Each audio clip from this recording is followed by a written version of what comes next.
એવો છે કે મનની સક્રિયતા શું છે અથવા મનની નિષ્ક્રિયતા શું છે બુદ્ધિ અને બુદ્ધિ શું છે?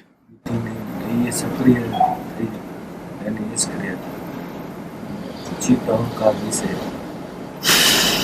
એટલે મન, બુદ્ધિ, ચિત્ત, અહંકાર શું છે અને એની સક્રિયતા શું છે, એની નિષ્ક્રિયતા છે.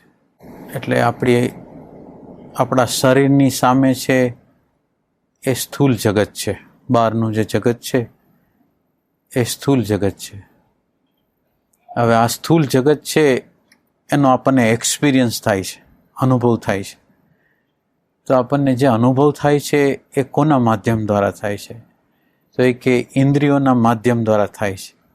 તો ઇન્દ્રિયોનું કામ શું છે? તો એ કે ઇન્દ્રિયોનું કામ એટલું જ છે કે શબ્દનો, સ્પર્શનો, રૂપનો, રસનો, ગંધનો ખાલી સંદેશો લઈ જાય. હવે સંદેશો લઈ જાય છે, એને અનુભવ કરે છે એ આપણું મન, બુદ્ધિ, ચિત્ત, અહંકાર, જેને આપણે કહીશું સૂક્ષ્મ શરીર. જે અનુભવ કરવાવાળું જે તત્વ છે, ઇન્દ્રિયો જ સંદેશો લઈ ગઈ અને સંદેશો લઈ ગયા પછી જે એક્સપિરિયન્સ કરે છે એને આપણે સૂક્ષ્મ શરીર કહીશું. અને આ સૂક્ષ્મ શરીર છે એને જે પ્રકાશ કરે છે એને આપણે કોન્શિયસનેસ, ભાન, જ્ઞાન, સત્તત્વ કહીશું. એટલે હવે આ બહારના જગતનો જે અનુભવ જેના માધ્યમ મારફત થાય છે, એટલે હવે આપણે એની અંદર એક એક વસ્તુને આપણે સમજી કે હવે ઇમ્પ્રેશન દ્વારા આ શબ્દ, સ્પર્શ, રૂપ, રસ એટલે આ જે જ્ઞાનેન્દ્રિયો છે એ જ્ઞાનેન્દ્રિયો દ્વારા એ જે સંદેશો જાય છે જ્ઞાનેન્દ્રિય મારફત, એટલે ઇન્દ્રિય પછી જ્ઞાનેન્દ્રિય અને જ્ઞાનેન્દ્રિય પછી બ્રેન સેલ, આપણા બ્રેન સેલની અંદર એને ડિકોડ કરે. એટલે એનો શબ્દનું, સ્પર્શનું, રૂપનું, રસનું રેકોર્ડિંગ થાય. એટલે આ રેકોર્ડિંગ જે છે, જેટલું રેકોર્ડિંગ થાય છે એટલું બુદ્ધિ છે. એટલે આપણી બુદ્ધિ જે નિર્માણ થઈ છે, કહેવાતી જે બુદ્ધિ છે એ નિર્માણ થઈ છે કેના દ્વારા? બહારની ઇમ્પ્રેશન દ્વારા. એટલે હવે બહારની ઇમ્પ્રેશન દ્વારા અંદર જે ડેટા ગયા એનું રેકોર્ડિંગ થયું એ થઈ બુદ્ધિ. એટલે આ બુદ્ધિનું તત્વ આપણા મગજની અંદર ક્લિયર કટ થઈ ગયું કે બુદ્ધિનો અર્થ જે કહેવાતી બુદ્ધિ, જેને આપણે બુદ્ધિ કહી છીએ, એ બુદ્ધિ આની કહેવાય કે બહારથી શબ્દ, સ્પર્શ, રૂપ, રસ, ગંધના ડેટા અંદર ઘૂસી જાય અને એ સ્ટોર થઈ જાય એને બુદ્ધિ કહીએ આપણે. હવે આ બુદ્ધિની અંદર અમુક પ્રકારના આપણી અંદર ડેટા ઘૂસી ગયા. હવે ડેટા ઘૂસી ગયા એવા કેવા ડેટા ઘૂસી ગયા આપણી અંદર? તો એ કે સમાજના ડેટા ઘૂસી ગયા. સમાજે એમ કીધું કે તમે પૈસા કમાઓ, પ્રતિષ્ઠા લ્યો, હોદ્દો મેળવો, ઇજ્જત મેળવો. એટલે એ ડેટા આપણી અંદર વયો ગયો. પછી ફેમિલી કુટુંબ હતું એના દ્વારા અમુક સંસ્કાર આપણી અંદર ઘૂસી ગયો.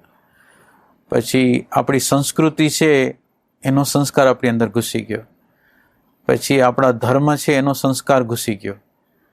એટલે આ બધા સંસ્કારો આપણી અંદર ઘૂસી ગયા અને આ જે બધા જે ઘૂસી ગયા એને આપણે બુદ્ધિ કહીશું.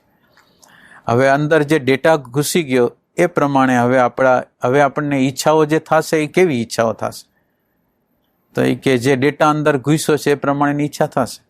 એટલે કે શું ઈચ્છા થશે? તો એ કે પૈસાની, પ્રતિષ્ઠાની, મોટાઈની, માનની આ ઝંખનાઓ થવાની છે.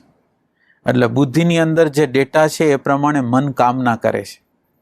એટલે મન છે એ જે પ્રકારની કામના કરશે એ બહારથી જે ડેટા આવેલી છે એ પ્રમાણે કરશે. એટલે મનનો જે સ્વભાવ છે એ શું છે? એક સ્વભાવ એવો છે કે સંકલ્પ અને વિકલ્પ, અને બીજો સ્વભાવ છે ભૂત અને ભવિષ્ય. એટલે આ મનનું ક્ષેત્ર. મન છે એ ડેટામાં જે પડેલું છે એમાંથી ઈચ્છા કરશે. એટલે મનનું જે કામ છે એ આવું છે, ભૂત અને ભવિષ્ય, કામનાઓ કરવી એનું, અને સંકલ્પ વિકલ્પ કરવા. હવે જે ચિત્ત છે એ ઓરિજિનલ વસ્તુ છે. આપણી ઓરિજિનલ જે વસ્તુ છે ચિત્ત છે, એટલે આપણું જે ચિત્ત છે એ સત્વગુણનું બનેલું છે.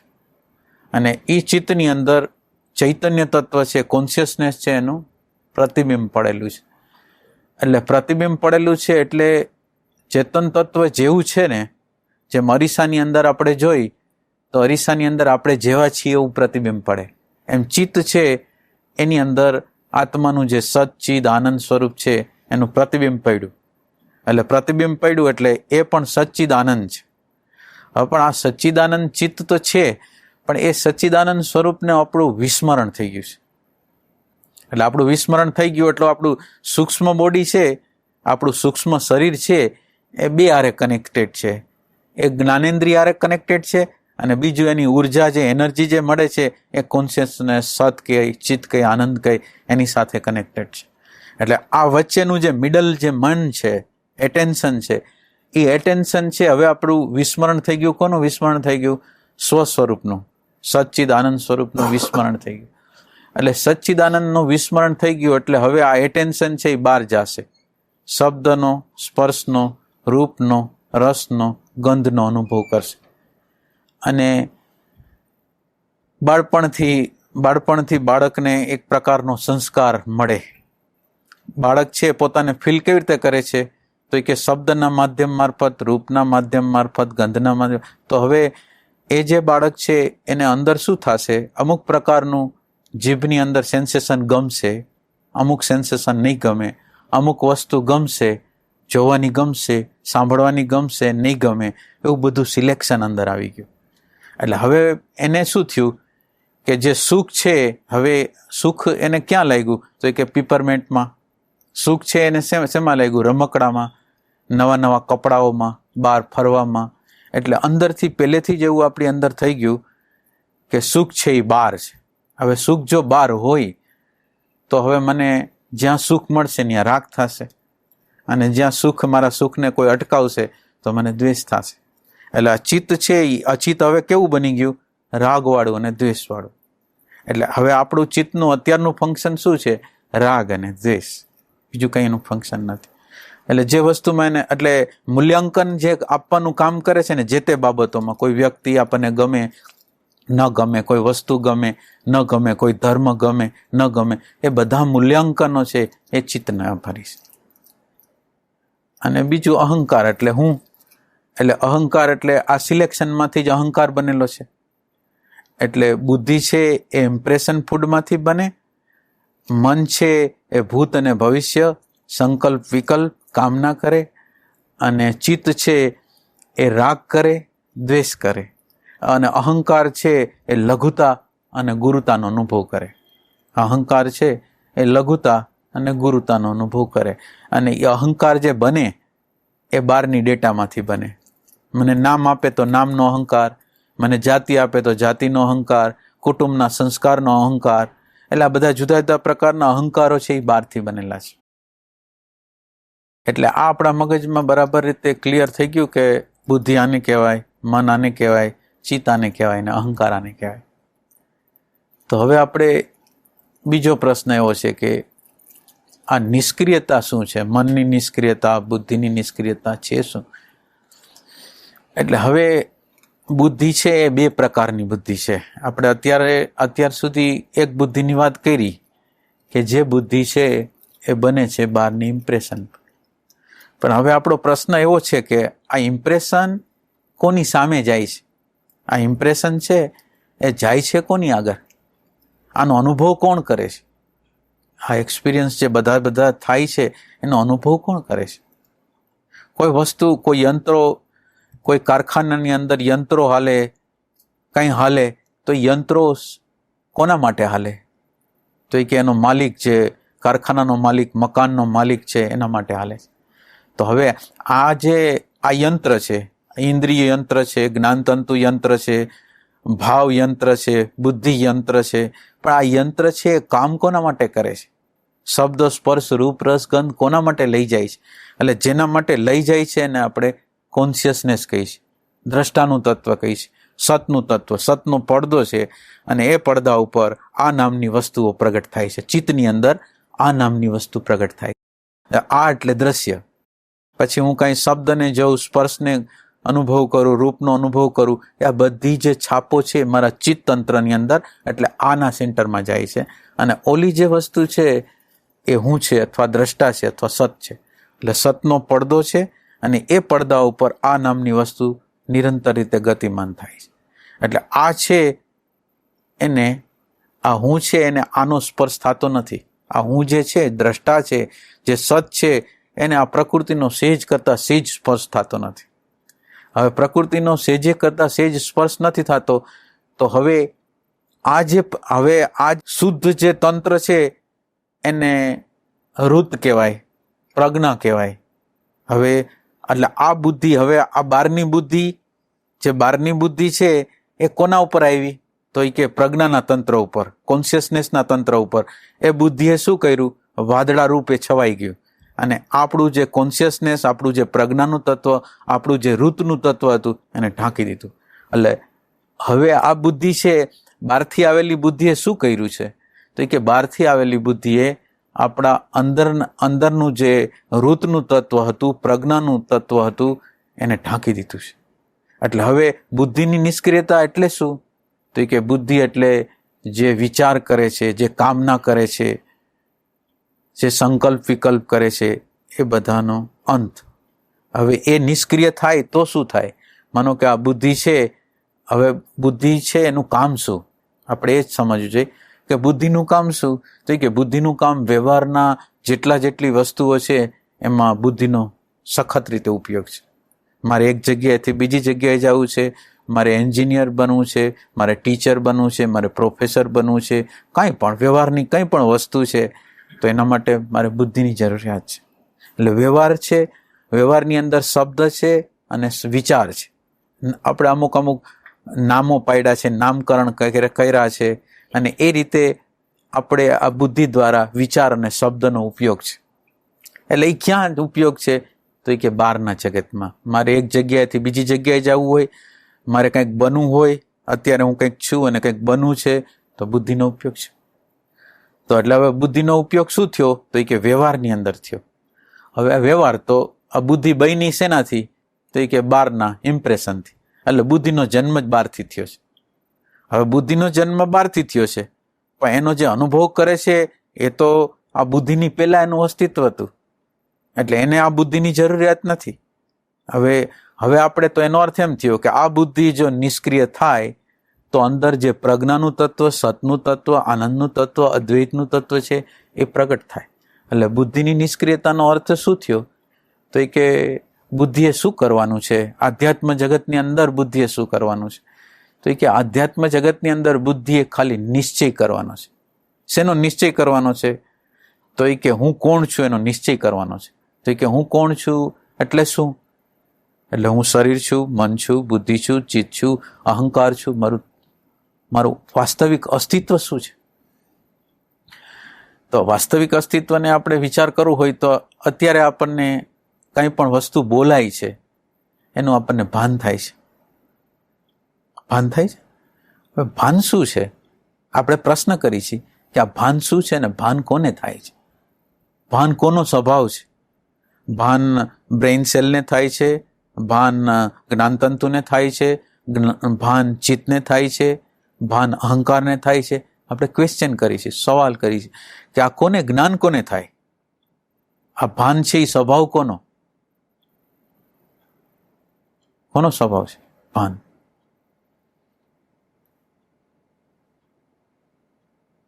આપણે તપાસ કરવા માંગીએ છીએ, રેડીમેડ જવાબ નથી જોતો, તૈયાર જવાબ છે એ નથી જોતો, પણ આપણે શોધ કરવા માંગીએ છીએ કે આ ભાન કોને થાય છે? ભાન ઇન્દ્રિયને થાય છે, બુદ્ધિને થાય છે, કોને થાય છે? જો ભાન આ બધા શરીરના તંત્રને થતું હોય તો મળદાને થવું જોઈએ. મળદું હોય એને થવું જોઈએ. મળદાને તો કોઈ જ્ઞાન થતું નથી. તો આ જ્ઞાન થાય છે કોને? આ ભાન થાય છે કોને? તો જેમ એક અગ્નિની અંદર લોઢાનો ગોળો નાખી દે અને જોરદાર રીતે એને અગ્નિ આપી તો એ લાલાશ પકડી લે ગોળો, તો એ લાલાશ કોની છે? એ લાલાશ છે કોની છે? અગ્નિની છે. તો હવે એવી રીતે આ ભાન છે એ ટ્રાન્સમિટ થયું છે. કેમાં ટ્રાન્સમિટ થયું છે? તો એ કે શરીરની અંદર ટ્રાન્સમિટ થયું છે, સેલોની અંદર ટ્રાન્સમિટ થયું છે, મનની અંદર, બુદ્ધિની અંદર, ચિત્તની અંદર, અહંકારની અંદર ટ્રાન્સમિટ થયું છે. એટલે એ જે લાલાશ જે પકડી હતી અગ્નિએ, એમ જેમ અગ્નિની હતી એમાં ભાનનું તત્વ છે એ ટ્રાન્સમિટ થયું છે. ટ્રાન્સમિટ થઈને શરીર અમુક પ્રકારની ચેષ્ટાઓ, સેલો અમુક પ્રકારની ચેષ્ટાઓ કરે છે, પણ ભાનનું તત્વ એનું નથી. હવે ભાનનું તત્વ એનું નથી, એની સાબિતીઓ આપણને કેવી રીતે મળશે? એમ કે આ ભાનનું તત્વ એનું નથી, બુદ્ધિ મનનું નથી, બુદ્ધિનું નથી, કેવી રીતે સમજશું? તો હવે આપણે એમ સમજી કે કોમ્પ્યુટર છે અને કોમ્પ્યુટરની અંદર ડેટા છે. કોમ્પ્યુટરની અંદર આપણે ડેટા નાખેલા છે. હવે ડેટાને આપણે ચેતન કહેશું કે જડ કહેશું? ડેટા છે એને જડ કહેશું કે ચેતન કહેશું? જડ છે. તો આ ભલે બાયોલોજીકલની અંદર આપણું જીવન તંત્ર છે એની અંદર ઇમ્પ્રેશન છે, બહારની ડેટા છે એ બહારથી આવેલી છે. બીજું, બ્રેઇન સેલ છે એ 3 ડાયમેન્શનલ છે. બ્રેઇન સેલ છે એ 3 ડાયમેન્શન વાળું છે અને એ 3 ડાયમેન્શનની અંદર રેકોર્ડ થયેલી વસ્તુ છે આ બ્રેઇનની. તો હવે રેકોર્ડ થયેલી વસ્તુ જડ હોય, ચેતન હોય? એને તો ખાલી એક ચિત્રનો ફોટો પાડી લીધો છે. બુદ્ધિએ કામ જે કર્યું છે, બુદ્ધિનો ફોટો, બધી બહારની શબ્દ, સ્પર્શ, રૂપ, છાપને ખાલી ફોટા પાડી લીધા છે. તો હવે એ ચેતન છે કે જડ છે? એને જ્ઞાન થાય છે, ભાન થાય છે કે એનું જ્ઞાન કોકને થશે? કોને થશે જ્ઞાન?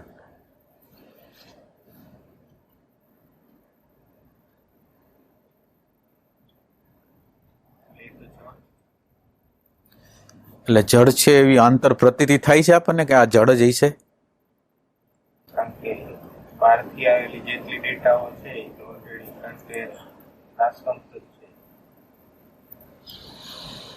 એટલે આ બધું સમજાય છે કે આ બ્રેઇન છે એની અંદર રેકોર્ડિંગ થાય છે. હવે એ રેકોર્ડિંગને કોક ઉઘાડે, રેકોર્ડિંગને કોક જોવે. કોમ્પ્યુટર હોય એનો ઉપયોગ તો કોઈ જીવંત વ્યક્તિ જ કરશે ને. એમ આ જે ભાન નામનું તત્વ હશે એ એનો ઉપયોગ કરશે. ડેટા આવી, ડેટામાંથી સંકલ્પ વિકલ્પ છે મને કર્યો, નિશ્ચય છે બુદ્ધિએ કર્યો, ગમશે ન ગમશે અહંકારે કર્યો. તો આ બધી વસ્તુ જે ડેટાની અંદર જે હતું એ પ્રમાણે મન, બુદ્ધિ, ચિત્ત, અહંકાર વર્તા. પણ આ ડેટાઓ અંદર પડેલી છે એનો પ્રકાશ કોણ કરે? તો એ પ્રકાશ જે કરે છે એ કોન્શિયસનેસ નામનું તત્વ છે, ભાન નામનું તત્વ છે. અને એ ભાન નામનું તત્વ આપણે છીએ, પણ આપણે મન નથી, બુદ્ધિ નથી, ચિત્ત નથી, અહંકાર નથી અને શરીર નથી એવું આપણને જ્ઞાન થાય તો આને કહેવાય પરોક્ષ નિર્ણય. એટલે પરોક્ષ નિશ્ચય આપણે કરવો જોઈએ કે ખરેખર આવું દ્રષ્ટા નામનું તત્વ છે ને જે દ્રશ્યથી હંમેશને માટે અલગ હોય, એને કોઈ એનો ટચ જ ન હોય, એની કોઈ અસર ન હોય એવું તત્વ છે. એવો નિશ્ચય, આવો નિશ્ચય જેને થાય ને એને પરોક્ષ કહેવાય, નિશ્ચય. હવે પરોક્ષ નિશ્ચય કરવા માટે બુદ્ધિની જરૂરિયાત છે. પણ એ બુદ્ધિ કેવી? તો એ કે પ્રેમવાળી બુદ્ધિ. બુદ્ધિ ખાલી કેલ્ક્યુલેશન કરે એવી બુદ્ધિ નહીં, પણ જેને અંદર રાગને, દ્વેષને, લોભને, ઘૃણાને, ભયને, અજ્ઞાનને, અંધકારને કાઢવાની તીવ્ર ઝંખના થઈ છે એવું હૃદય છે. એ એવા હૃદયવાળી બુદ્ધિ છે એ પરોક્ષ નિશ્ચય કરશે. એટલે પરોક્ષ નિશ્ચય કરવા માટે, પણ એની અંદર એ પરોક્ષ નિશ્ચય કરવા માટે આ બુદ્ધિ તો ખાલી માધ્યમ છે. એની અંદર જે પ્રેમ નામનું તત્વ છે ને એ શોધી કાઢશે. પાછું આ બુદ્ધિ તો ખાલી, બુદ્ધિની અંદર ખાલી ક્લેરિટી થશે, પણ એ ક્લેરિટી થયા પછી કંઈ હાલવાનું નથી. હાલવાનું જે છે એ પ્રેમનું તંત્ર છે, એ હાલવાનું છે. આ અધ્યાત્મની જે શોધ કરશે એ પ્રેમ કરશે. એટલે આ પ્રેમનું તત્વ છે. એટલે પરોક્ષ નિશ્ચય કરવા માટે આપણે બુદ્ધિનો સહારો લીધો ને એ બુદ્ધિ કેવી? બુદ્ધિ જુદા જુદા પ્રકારની. ઇન્સ્ટિક્ટિવ બુદ્ધિ, ઇન્સ્ટિક્ટિવ છે, કર્મેન્દ્રિયની બુદ્ધિ છે, બધાની જુદી જુદી અલગ અલગ બુદ્ધિ છે. દરેક સેલો છે એની પોતાની અલગ અલગ બુદ્ધિ છે. એટલે બધાની બુદ્ધિ અલગ અલગ છે. હવે આપણે જે વાત કરી છે ઇમોશનલ, ઇન્ટેલેક્ચ્યુઅલ છે એ પરોક્ષ નિશ્ચય કરશે. અને આ પરોક્ષ નિશ્ચય કરવા સુધી એનો ઉપયોગ છે. હવે અહીંથી પછી બુદ્ધિનું કોઈ કામ નથી. જેમ આપણે મંદિરની અંદર જાય તો મંદિરની અંદર આપણે બૂટ પહેરીને જતા નથી, બૂટ કાઢી નાખી. એમ આપણે પરમાત્માના, આત્માના, કોન્શિયસનેસના મંદિરની અંદર પ્રવેશ કરવો હોય એટલે બુદ્ધિ, બહારથી બનેલી બુદ્ધિ છે એ જૂતા જેવી છે. હવે એનો કોઈ ઉપયોગ નથી. તો હવે શું કરવું? હવે આ બુદ્ધિએ નિશ્ચય કરી લીધો તો હવે કરવાનું શું? તો એ કે કરવાનું બસ હવે આટલું જ. હવે નિશ્ચય તમને થઈ ગયો કે આ કોન્શિયસનેસ, દ્રષ્ટા, સત નામનું તત્વ છે એવો નિશ્ચય થઈ ગયો. તો સત એટલે શું? દ્રષ્ટા એટલે શું? તો કે સત એટલે સતત રીતે છે રૂપે જે રે એને સત કહેવાય. તો છે, હવે ઈ છે અને આપણે ક્યાં છીએ? તો કે આપણે ભૂત અને ભવિષ્યમાં છે. તો કે હવે છે, ઈ છે અને મારે છે માં આવવું હોય તો પ્રેઝન્ટ. ઈ સર્વવ્યાપક છે અને આપણે એ વ્યાપકતાની સાથે જોડાવવું હોય તો આપણે પ્રેઝન્ટમાં આવવું છે. તો હવે પ્રેમે જે કરવાનું છે એ શું કરવાનું છે? તો કે પ્રેમે કરવાનું છે પ્રેઝન્ટ મોમેન્ટ, અવેરનેસમાં જીવવાનું છે. આ અવેરનેસ અને પ્રેઝન્ટ મોમેન્ટનું તત્વ કેવું છે? તો કે પ્રેઝન્ટ મોમેન્ટનું તત્વ એવું છે, પ્રેઝન્ટ મોમેન્ટ એટલે છે ની સામે આ. એટલે હવે આ જે છે અને આ પ્રેઝન્ટ મોમેન્ટ દ્વારા બે વિભાગ થયા, એક છેનો અને એક આનો વિભાગ. આનો વિભાગ છે હું નથી અને છેનો વિભાગ છે હું છું. એટલે હવે છેનો વિભાગ હું છું તો એનો અર્થ એમ થયો કે હવે મન, બુદ્ધિ, ચિત્ત, અહંકાર પ્રગટ થશે પણ હું એનાથી જુદો છું, હું જાણનારો છું, હું સત છું. તો હવે શું થશે? એને એનર્જી નહીં મળે. હવે અહીંયા હવે બુદ્ધિની નિષ્ક્રિયતા થઈ એટલે તમે ક્યાં છો? તો એ કે બુદ્ધિની પાર છો, પ્રકૃતિની પાર છો. એટલે ક્યાં છો? તો એ કે પ્રેઝન્ટ મોમેન્ટમાં અથવા અવેરનેસમાં છો. તો અવેરનેસનું તત્વ કેવું છે? તો એ કે સ્મૃતિ તંત્રની બહારનું છે. તો હવે બુદ્ધિની ક્યાં જરૂર પડી? હવે તો આપણે પ્રેઝન્ટ મોમેન્ટમાં છે. હવે મનની ક્યાં જરૂર પડી? સંકલ્પ વિકલ્પ કરવાની અથવા તો આપણે ભૂત અને ભવિષ્યમાં. હવે મન છે એ ભૂત ભવિષ્યને બદલે આપણે ક્યાં યોજશું? તો કે વર્તમાનમાં. તો મનની નિષ્ક્રિયતા, બુદ્ધિની નિષ્ક્રિયતા, અહંકારની પણ નિષ્ક્રિયતા. કારણ કે અહંકારને પેદા થવા માટે આપણે અહંકારની સાથે તાદાત્મ્ય કરી હું અને આ બે એક થઈ જાય તો થાય. તો હવે આપણે તો પ્રેઝન્ટ મોમેન્ટમાં રહી છીએ, અવેરનેસમાં રહી છીએ. તો હવે પ્રેઝન્ટ મોમેન્ટ ને અવેરનેસ હોય તો અહંકાર ઊભો થાય તો આ જોવે, જાણે તો એની સાથે ભળે નહીં, તો અહંકાર પણ નિષ્ક્રિય થાય. તો ચિત્ત છે એ રાગ અને દ્વેષવાળું હતું અને ઈ જ ચિત્ત હતું, એ જ જે ચિત્તનું તંત્ર હતું એ પ્રેમ રૂપે પ્રગટ થયું. ચિત્ત જે બહારના દ્રશ્યની અંદર રાગ દ્વેષમાં ફસાયેલું હતું એ જ ચિત્તનું તંત્ર છે. એણે પ્રેઝન્ટ મોમેન્ટ દ્વારા ઓબ્ઝર્વેશન કર્યું અને ઓબ્ઝર્વેશન દ્વારા એને ખ્યાલ આવ્યો કે મારી અંદર રાગ છે, દ્વેષ છે, લોભ છે, ઘૃણા છે અને ભય છે. અને મેં જ્યાં જ્યાં હાથ નાખ્યા છે, જે જગ્યાએ ગમે એવી વસ્તુ હોય, આ દુનિયાની શ્રેષ્ઠતમ વસ્તુ હોય, પણ એની અંદર મેં હાથ નાખ્યા છે ને હું દાઈજો છું. મારી પરાધીનતાની, મારી ગુલામીનો મને અહેસાસ થયો છે. મારા આનંદ માટે, મારી ખુશી માટે મારે એનું અવલંબન લેવું પડે છે. એનો અર્થ એમ થયો કે મારી અંદર આનંદ નથી, હું પરાધીન છું, લાચાર છું, ગુલામ છું. આવો એને અહેસાસ થયો ચિત્તને. અને એ અહેસાસમાંથી એણે એમાંથી બહાર નીકળી જવા માટેનું પ્રેમનું તત્વ એની અંદર પ્રગટ થયું. અને એ પ્રેમનું તત્વ પ્રગટ થયું એ જ પ્રેઝન્ટ મોમેન્ટમાં રહેવા માંગે છે. એટલે હવે ચિત્ત છે, હવે ચિત્તની શોધ હતી એ દ્રશ્ય જગતને બદલે અદ્રશ્ય તરફ જોડાણું. આ ચિત્ત છે બહુ ઇમ્પોર્ટન્ટ વસ્તુ છે. ચિત્ત છે એ દ્રશ્યની અંદર જોડાય તો દ્રશ્યને અનુરક્ત થઈ જાય, દ્રશ્યની આસક્તિ થઈ જાય. અદ્રશ્યને જોડાય તો દ્રશ્ય પ્રત્યે પ્રેમનું તત્વ પ્રગટ થાય. એટલે હવે હા, ચિત્ત બેયમાં લાગે. હા, ચિત્ત છે, ચિત્તની અંદર ક્વોલિટી છે. જો ચિત્તની અંદર આત્માની ક્વોલિટી છે. જો આત્મા છે એ છે પ્રેઝન્ટ, સતત રીતે છે અને એની અંદર ભાન. તો એટેન્શન તમે જુઓ તો એટેન્શન સતત રીતે વર્તમાનમાં હોય. એટેન્શન કોઈ પછી એટેન્શન છે એ ભૂત અને ભવિષ્ય તરફ જોડાય ખરું પણ એ હોય વર્તમાનમાં. એટેન્શન પોતે નિરંતર વર્તમાનમાં જ હોય. પણ હવે એને ભૂત સાથે જોડાણું એટલે ભૂત થઈ ગયું અને ભવિષ્ય સાથે જોડાણું એટલે ભવિષ્ય થઈ ગયું. પણ એ છે અત્યારે વર્તમાનમાં, પણ એ વર્તમાને કર્યું શું? તો કે ભૂતકાળ સાથે તાદાત્મ્ય કરી લીધું, ભવિષ્ય સાથે તાદાત્મ્ય કરી લીધું. એટલે પછી એનું વર્તમાનને બદલે આપણે એને ભૂત અને ભવિષ્ય કહીએ. બાકી આ જે ચિત્તનો સ્વભાવ છે સતત રીતે વર્તમાન છે. ચિત્ત છે એ સતત નિરાકાર છે, ચિત્તને કોઈ આકાર નથી, એવું ચિત્ત છે. તો હવે આ ચિત્ત છે એ બહારના જગતને બદલે અંતર જગત સાથે જોડાઈ ગયું અને આંતર જગત સાથે એણે જ્યારે જોડાવાની પ્રક્રિયા કરી એટલે હવે એને આપણે પ્રેમ કહી છે. અને આ પ્રેમનું તત્વ નિરંતર રીતે પ્રેઝન્ટ મોમેન્ટ દ્વારા, અવેરનેસ દ્વારા પ્રયાસ કરે જીવવાનું. અને આ પ્રયાસ એને સ્મૃતિની બહાર રાખશે, સ્મૃતિની સતત રીતે બહાર રાખશે. અને સ્મૃતિની સતત રીતે બહાર રાખશે તો પછી સ્મૃતિના રાગ, દ્વેષ, લોભ, ઘૃણા આ બધાનું વિસર્જન થશે. એટલે એ સેન્સથી મન છે એની નિષ્ક્રિયતા, બુદ્ધિની સંકલ્પ વિકલ્પો શાંત થઈ જાય, એના ભૂત ભવિષ્ય તરફની ગતિ શાંત થઈ જાય. હવે આ બુદ્ધિ છે એ બહારની બાજુએ જરૂર હોય તો વ્યવહાર કરવો હોય તો બુદ્ધિની જરૂરિયાત, પણ અંદર જવું હોય તો, કારણ કે બુદ્ધિ છે એ તો ડેટા છે. હવે અંદર જવું હોય તો મારે અંદર જવું હોય તો અંદર જવા માટે બુદ્ધિની કાંઈ જરૂર નથી, કારણ કે હુંનું જે તત્વ છે એ બુદ્ધિની પહેલા છે, આ બ્રહ્માંડની પહેલા છે, બધી વસ્તુની પહેલા જે વસ્તુ છે એ છે ચેતન તત્વ છે. તો એને હવે પોતાને જાણવું હોય તો એના માટે બુદ્ધિની જરૂર નથી. બહારની વસ્તુને મારે જાણવી હોય, બહારની વસ્તુને મારે જો જાણવી હોય તો મારે બુદ્ધિની જરૂરિયાત છે. પણ મારે જ જાણવો હોય તો બુદ્ધિ છે એ કેવી વસ્તુ છે? જળ વસ્તુ છે, અને જળ વસ્તુ છે એ ચેતનને જાણી ન શકે. તો હવે એને શું કરવું જોઈએ? તો કે બુદ્ધિએ હવે કાંઈ એનો પોતાના પ્રયાસ છોડી દેવાનો, પોતે નિષ્ક્રિય થઈ જવાનું કે મારા દ્વારા કંઈ થવાનું નથી ને હું જ અડચણ થઈ જઈશ.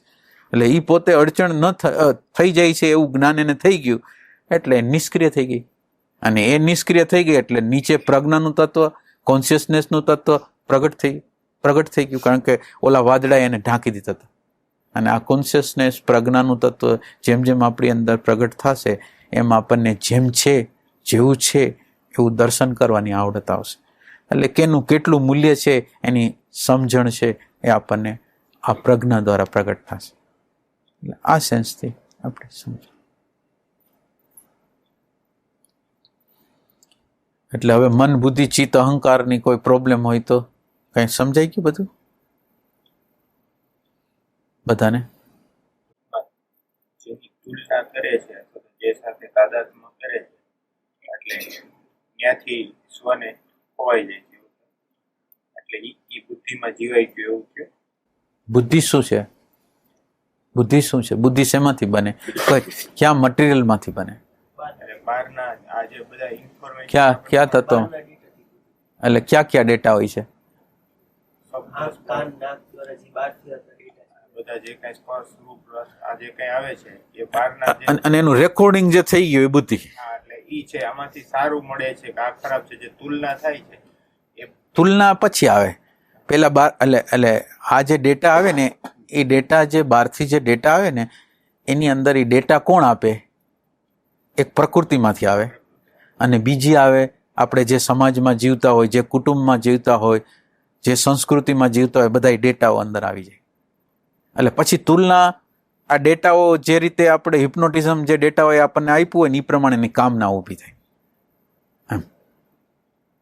એટલે ડેટા છે એ બુદ્ધિ છે, કામના એમાંથી મન દ્વારા કામના ઉત્પન્ન થાય, અને ચિત્ત છે એ રાગ અને દ્વેષ કરે, અને અહંકાર છે લઘુતા અને ગુરુતાનો અનુભવ કરે. ક્યારેક નાનો થઈ જાય, ક્યારેક મોટો થઈ જાય, ક્યારેક મોટાઈ મળે ત્યારે મોટો થઈ જાય, નાનાઈ મળે ત્યારે નાનો થઈ જાય. એવા ટાઈપનું એનું ફ્લક્ચ્યુએશન હોય. ચિત્ત જે છેમાં જાય ત્યારે આમ દિવસ નિષ્ક્રિય. હા, એટલે રાગ દ્વેષને ઉર્જા ન મળે. એ પ્રેઝન્ટ મોમેન્ટમાં રહીએ, એ દ્રષ્ટામાં રહીએ, એ સતમાં રહીએ, એટલે એને ઉર્જા ન મળે. અને આમ જનરલ આપણે સતત રીતે ભૂત અને ભવિષ્ય, એટલે ભૂત ભવિષ્ય નહીં સમજવા જેવા છે. આ ભૂતકાળ છે એ શું છે? તો કે ભૂતકાળ એટલે રાગ, દ્વેષ, લોભ, ઘૃણા, ભય, જેટલી નેગેટિવિટી, જેટલી બધી છે ને એ બધાનો ટોટલ સરવાળો ભૂત છે. એટલે હવે તમે વિચાર કરો, તમે ભૂતમાં ન હો અને આ ભૂત જ ભવિષ્ય તરફ ગતિ કરાવે છે. આ ભૂત છે એ એક પ્રકારની કામનાઓ પેદા કરાવે છે કે શું કમાવું છે, પૈસા કમાવા છે, સંપત્તિ કમાવી છે. તો આ જે કામના પણ પેદા થાય છે ભૂતમાંથી પેદા થાય. એટલે ભૂત છે એ બહુ મોટું માળખું, ભૂત અને ભવિષ્ય એવું મોટું માળખું છે કે એનો બાદ થઈ ગયો એટલે બધાનો બાદ થઈ ગયો, પછી કોઈ વસ્તુ જ શેષ ના રહી. એટલે આપણે ભૂત ભવિષ્ય કહીએ છીએ એના દ્વારા બધી વસ્તુ સમાવિષ્ટ છે. પ્રકૃતિના રાગ, દ્વેષ, લોભ, ઘૃણા, કપટ, લુચ્ચાઈ, સારું નરસું, બધી વસ્તુ એની અંદર છુપાયેલી છે. પણ સારાઈ છે ને એ તો ઉપર છલી છે, જે નેગેટિવિટી છે એ ઓરિજિનલ વસ્તુ છે, અહંકાર બુદ્ધિની. એટલે આ ખરાબી છે એ જ એનું વસ્તુ છે. એટલે આપણે જો આ ચિત્તના રાગ દ્વેષ એટલે ભૂત ભવિષ્યથી આપણે ભૂત ભવિષ્યને જો આપણે ટચ ન કરી તો કેટલા પ્રોબ્લેમ ન થાય. તમે વિચાર કરો, તમે ભૂતકાળની અંદર કોઈ આપણને હેરાન કર્યા છે, દુઃખ આપ્યું છે, આર્થિક રીતે નુકસાન કરેલું છે, એની આપણને યાદી આવે તો આપણી અંદર કેવી નેગેટિવિટી. હવે યાદી તો એ બની ગયો છે પ્રસંગ 10 વર્ષ પહેલા, 15 વર્ષ પહેલા, 20 વર્ષ પહેલા, 5 મિનિટ પહેલા બનેલો પ્રસંગ છે, અને એ 5 મિનિટ પહેલા બનેલો, 5 કલાક પહેલા બનેલો બનાવ છે એ આપણને પકડી લે છે. અત્યારે કોઈ પ્રસંગ નથી અને આપણને નેગેટિવિટી તરફ પકડી લે છે. હવે આ નેગેટિવિટી તરફ પકડી લે છે એટલે આપણે જો એની હારે તાદાત્મ્ય કરી એટલે આપણી અંદર નેગેટિવિટીને બળ મળે. જે ટ્રેક હોય એ વધારે મજબૂત થાય. રાગનો ટ્રેક હોય તો રાગનો મજબૂત થાય, દ્વેષ હોય તો દ્વેષ, ઈર્ષા હોય તો ઈર્ષા, એનો ટ્રેક મજબૂત થાય. અને હવે તમે ન જોડાવતો તો એ કે ટ્રેક તૂટતો જાય, એને એનર્જી ન મળે તો ટ્રેક છે એ તૂટતા જાય. તો એ સેન્સથી ભૂત અને ભવિષ્યને સમજવાના છે એમ.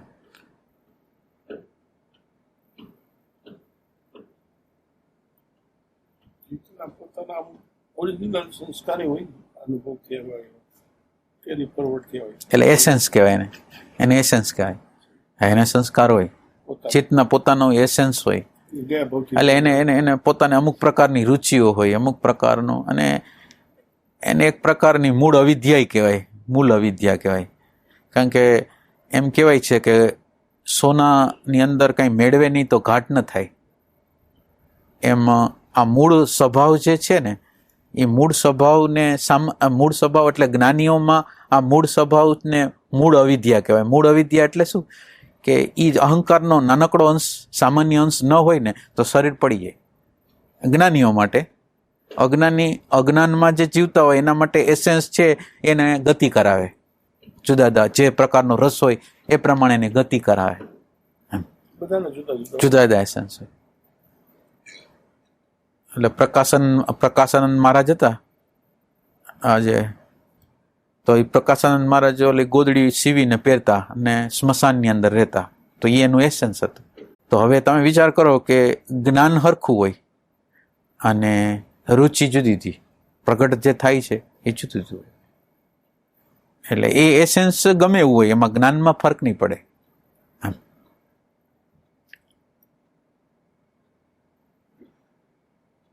એસેન્સ છે એ પ્રેઝન્ટ મોમેન્ટ દ્વારા બને.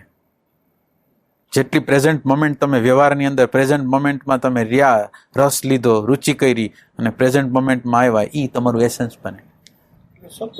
સત્વ બાળકોમાં તો જન્મથી હોય પછી પર્સનાલિટી સંસ્કારો આવે, પર્સનાલિટી આવે, પછી વિકસન, પછી એટલે બેયની જરૂરિયાત છે.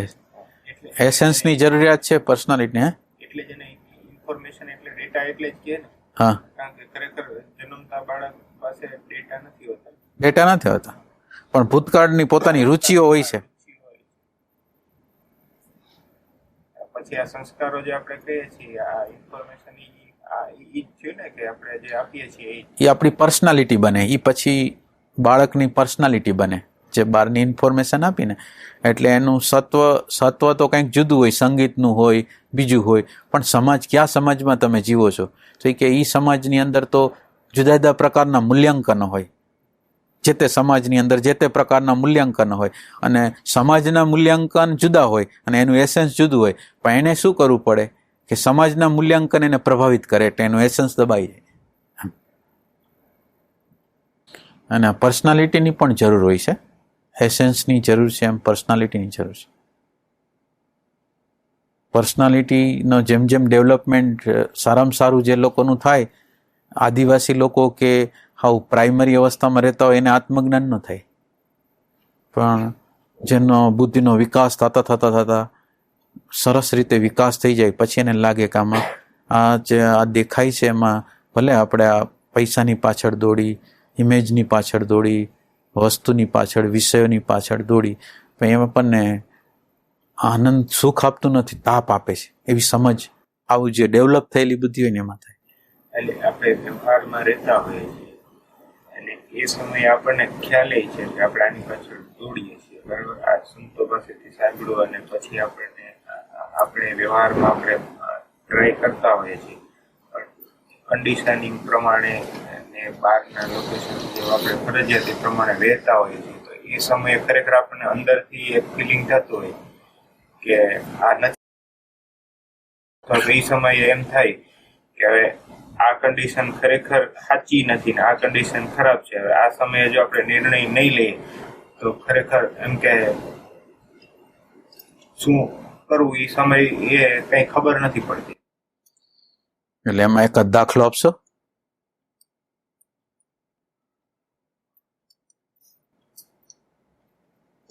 દાખલામાં એક વસ્તુ એવી છે કે આપણે કુટુંબમાં રહીએ છીએ, બરાબર. હવે કુટુંબમાં ખરેખર સંયુક્તમાં છે તો એક વ્યક્તિને એક શોખ છે, પણ એ કુટુંબ એ પ્રકારે જીવે છે કે એની રૂઢિ પ્રમાણે એ શોખ એને નથી કરવા દેતું, બરાબર છે. ખરેખર રિયલ એને એ શોખની ઈચ્છા છે. તો એ જે તમે હમણાં કીધું કે જાતિ કે જ્ઞાતિ કે પોતાના કુટુંબિક જે વ્યવહારો છે એ મુજબના એની રૂઢિ પ્રમાણે આજનું છે કે મારા જ બાબાના આજે વાળ કપાવવા ગયા હતા, બરાબર છે. એ સ્ટાઇલ પ્રકારના વાળ મારા મિસિસ કપાઈ આવ્યા. ખરેખર એને પોતાને એક હતું કે મારે એકવાર આવા વાળ કપાવવા છે, એના ખરેખર કપાઈ આવ્યા અત્યારના જાતમાં. હવે કન્ડિશનિંગ પ્રમાણે હું ત્યાં હાજર હતો, એ કપાઈ આવ્યા હતા અને પપ્પા ઉઠ્યા એટલે પપ્પા એવું કીધું કે આવું સારું ન લાગે ને આ ખરાબ છે ને આમ છે. એટલે એને કીધું કે મને એકવાર શોખ હતા ને મેં કહ્યું, બરાબર. હવે કન્ડિશનિંગ પ્રમાણે જો હું એને સાથે દઉં તો પપ્પાને એમ થાય કે આ એને દે છે. એટલે એ સમય હવે આપણે એટલે હવે આ વસ્તુને આપણે સમજી ગયા, જીવનની જે સમસ્યાઓ છે એને આપણે સમજી ગયા. જીવનની સમસ્યા છે એ સિલેક્શનમાંથી આવે. બાપુજી છે એની અંદર એક પ્રકારનો સંસ્કાર છે. અત્યારનો આધુનિકતામાં જે જીવે છે એના પછીના 30 વર્ષમાં છે, 35 વર્ષમાં છે અને એક 60-70 વર્ષમાં છે, તો એ બે વચ્ચેનો વિચાર કન્ડિશનિંગનો ગેપ હોય. એટલે એ બધી વસ્તુના સિલેક્શનો એકબીજા સામે ટકરાય. વડીલ કે તમે આમ કરો, છોકરાઓ કે અમે આમ કરી, એટલે એ સિલેક્શન છે. એટલે એ સિલેક્શન છે એ તો સામે ટકરાય અને સિલેક્શન છે એ આપણને દુઃખ આપે છે. આપણને જે દુઃખ આપે છે એ સિલેક્શન આપે. તો હવે આપણે શું કરવું જોઈએ? આપણું પોતાનું કર્તવ્ય શું છે?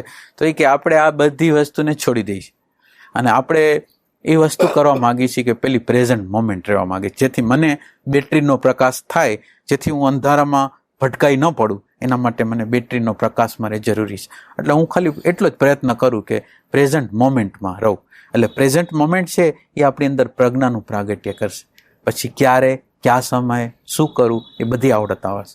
પણ એના માટે પેલી જે આપણા માટે પેલું જે કરવાનું છે એ શું કરવાનું છે? Present moment. અને એ પ્રેઝન્ટ મોમેન્ટ દ્વારા આપણે એવું કરવાનું છે કે એ પ્રેઝન્ટ મોમેન્ટ દ્વારા આપણું સિલેક્શન છે. માનો કે તમે પત્ની તરફ જઈ શકો અને તમે તમારા ફાધર તરફ પણ જઈ શકો, પણ આપણે કોઈ તરફ નથી જવું. આપણે કોઈના પક્ષમાં નથી. આપણે તો પ્રેમના પક્ષમાં છીએ. પ્રેમનું જે એટલે આપણે પેલું કામ શું કરીએ છીએ? આપણું કન્ડિશનિંગ તોડી નાખીએ છીએ. આપણે કોઈ વિશેષ વ્યક્તિની ચાહના કરતા હોય તો વિશેષ વ્યક્તિની ચાહનાને છોડી દઈએ છીએ, તટસ્થ થઈ જાય. તો આપણા માટે શું થાય? આપણું જે કન્ડિશનિંગ છે એ આપણે તોડવાનું છે. આપણી અંદર કન્ડિશનિંગ પડેલું છે ને, તો એ આપણે હવે કરવાનું છે. એ બેને જે કરવું એ કરે, પણ આપણું કન્ડિશનિંગ શું છે? આપણો રાગ કઈ તરફ ખેંચી જાય છે? આપણને શું છે? તો એ જે રાગ છે એ આપણને બાંધે છે. તો હવે રાગ આપણને બાંધે છે તો આપણે હવે પેલું કામ આપણા રાગને કાઢવાનું, બીજાને હરખું કરવાનું નહીં. પેલું કામ જે કરવાનું છે એ બીજાને અડવાનું જ નથી.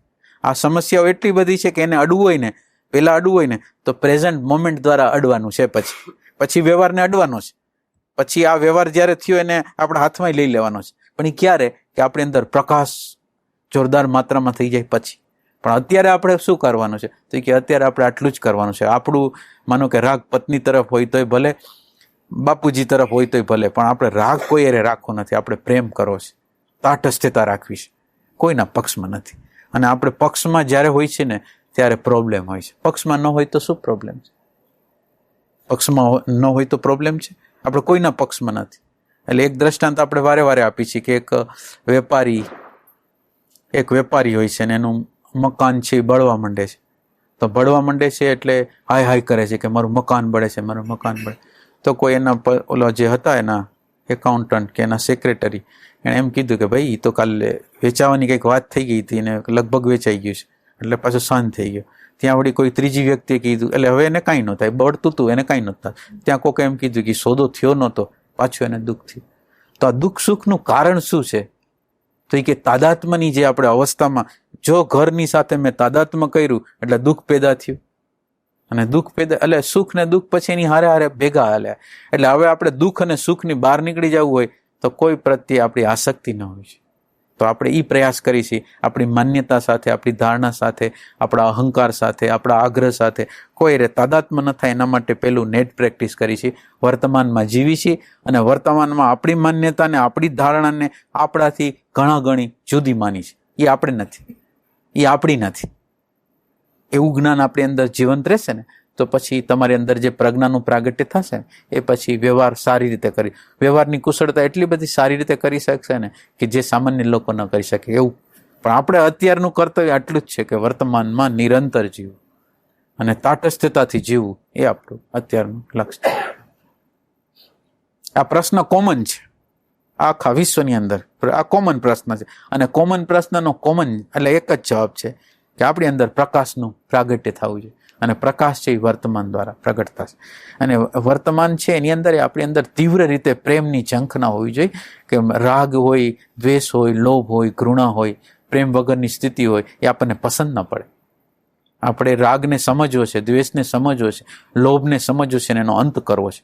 કે આ જે રાગ છે, દ્વેષ છે, લોભ છે, એ મને અનંત પ્રકારના દુઃખમાં નાખે છે, કર્મોમાં નાખે છે. તો મારે એમાંથી બહાર નીકળી જવું છે, હવે આવું કર્મ મારે કરવું નથી. એવું તીવ્ર પ્રેમ જેને હશે અને એવા લોકો પ્રેઝન્ટ મોમેન્ટમાં રહેશે, એ લોકોનું કામ થશે. પાછું બીજા આપણે કેસેટો સાંભળતા હોય, શાસ્ત્રોને સાંભળતા હોય, ગીતાને સાંભળતા હોય અને આપણે કરશું તો એનું પરિણામ નહીં આવે. પણ તમે તમારી આંખથી સવારથી સાંજ લગીને જોયું, અને એ જોયું એની અંદર તમને રાગ દેખાણો, દ્વેષ દેખાણો, ઘૃણા દેખાણી, ભય દેખાણો, પ્રેમ વગરની સ્થિતિ દેખાણી, અને એ સ્થિતિ છે એ તમને મંજૂર નથી, તો પછી કામ થશે. એટલે પછી આવી પ્રેઝન્ટ મોમેન્ટ, આવી એકાંત કેટલાય લોકો સેવતા હોય, પણ અંદર તો કામના સંસારની જોઈએ. તો સંસારની કામના વાળા લોકોને પછી તત્વ ન મળે.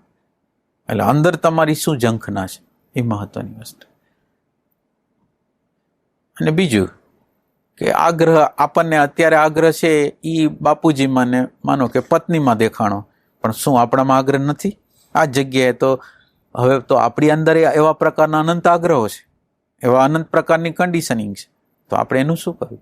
તો પેલું આપણું કર્તવ્ય આપણી કન્ડિશનિંગને તોડવી છે. એટલે આપણે ધીરે ધીરે ધીરે સેપરેશન કરવું છે, એ કામ આપણે કરવું.